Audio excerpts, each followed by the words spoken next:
Hey you guys, this is Victoria with victoriavegan.blogspot.com, and as you can tell by the title, today I'm going to be filling you in on why meat is horrible for our health, so stay tuned!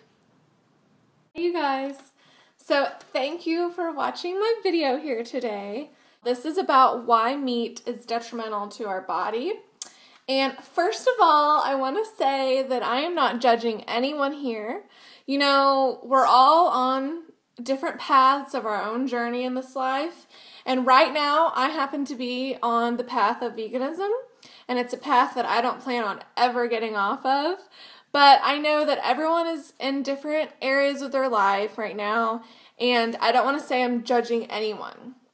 But that being said, I just feel like I really need to fill you guys in and hopefully enlighten you on this topic.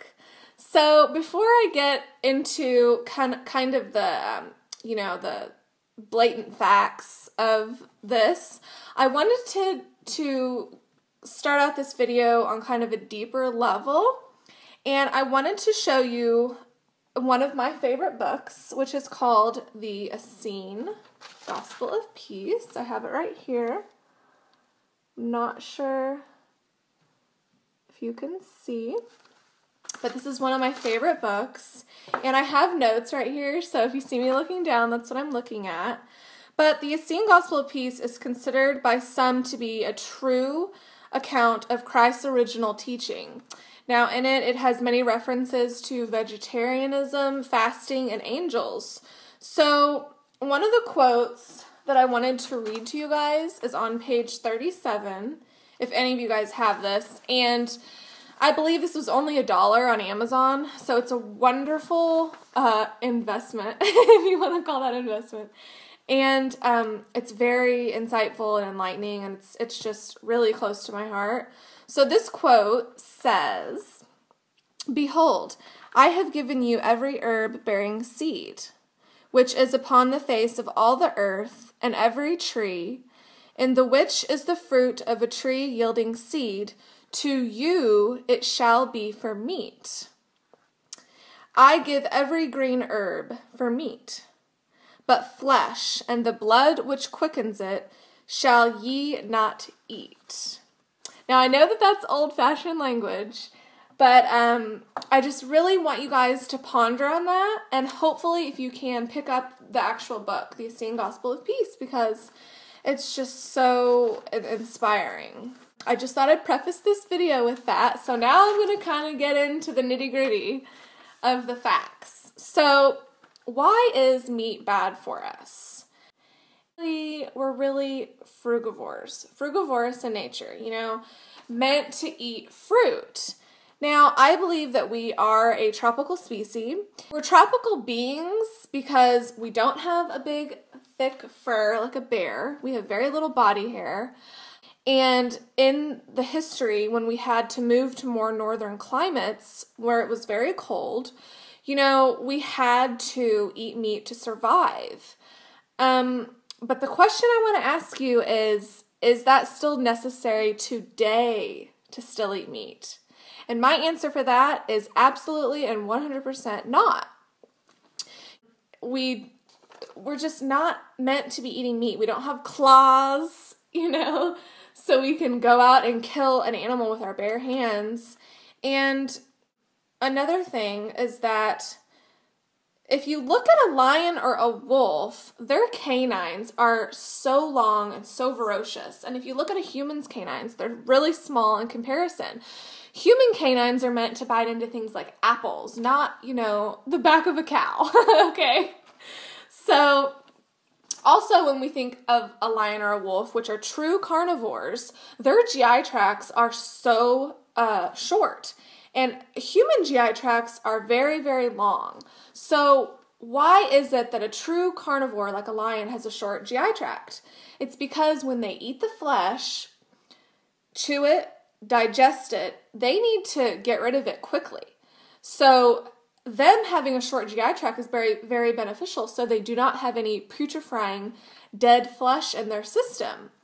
But when a human consumes dead animals,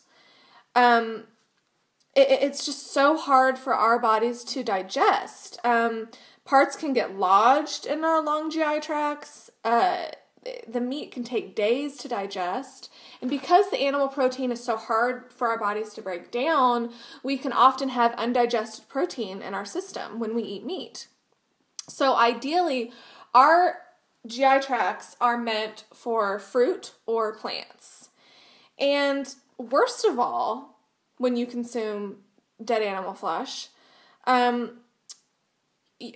because it's so hard to digest, it can start putrefying and fermenting and releasing chemicals like ammonia. So that's why meat eaters, when they wake up in the morning, they can have just horrible breath because of that ammonia from the dead flesh in their system that didn't digest, that didn't get released. It's just fermenting and it's really gross, isn't it? I mean, let's get real.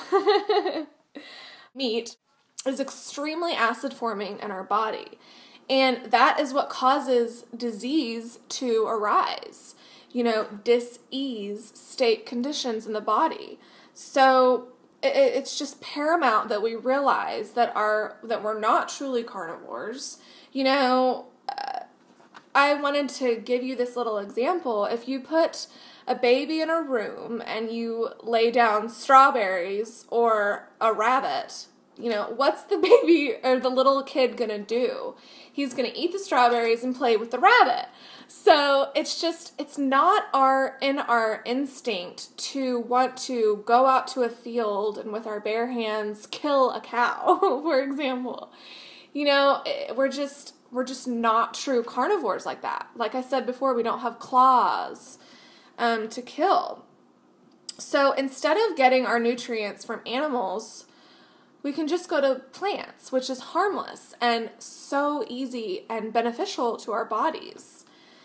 I want to mention that why is it that whenever people switch to a vegan plant-based diet, with most effects coming from switching to a raw foods diet, why do people's health problems go away? Why do they get better? It's because the meat and the dairy is just not meant for human consumption. Another thing is that we should really be thriving at ages past 50. Instead of kind of going on this downward spiral, this debilitating, last 30 years of our lives, we should be thriving from birth until death. And yes, death is inevitable, but there's just so many people these days that just suffer so much after 50, and they're hanging on by a thread by taking prescription medicine and having surgeries, and it's just so unnecessary. If we would all switch to a plant-based diet, we would see our health in this society skyrocket. Adding in so many more fruits and vegetables and fresh food, not canned, just fresh food. So anyway, not eating meat is so much better for our environment also. And think of the ethical benefits of this. Many people come into being vegan for merely ethical reasons alone. I came into this lifestyle for health, but as the months rolled on, the light bulb went on about the ethical side of this. I encourage you to look up what really goes on behind closed doors in these slaughterhouses. It's just absolutely horrendous, and there's many videos that have documented that and research, and it's just horrible. So in summary, a vegan diet is better for our health, it's better for our environment, our animals, and so why not? Why not give this a try?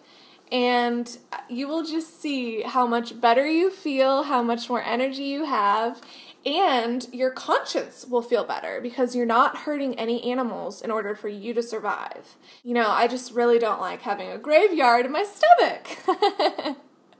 So I'm so glad that you guys watched this video, and I really hope that it gave you more information than possibly you knew. And even if you already did know this information, I hope that I just reiterated it for you and continued to inspire you to keep on keeping on. And of course, I'll be having more recipes up, and I thank you so much for watching. Bye-bye. If you see roadkill out on the road and you aren't immediately just lusting after it, you're actually really grossed out by it, then chances are you're not really a carnivore.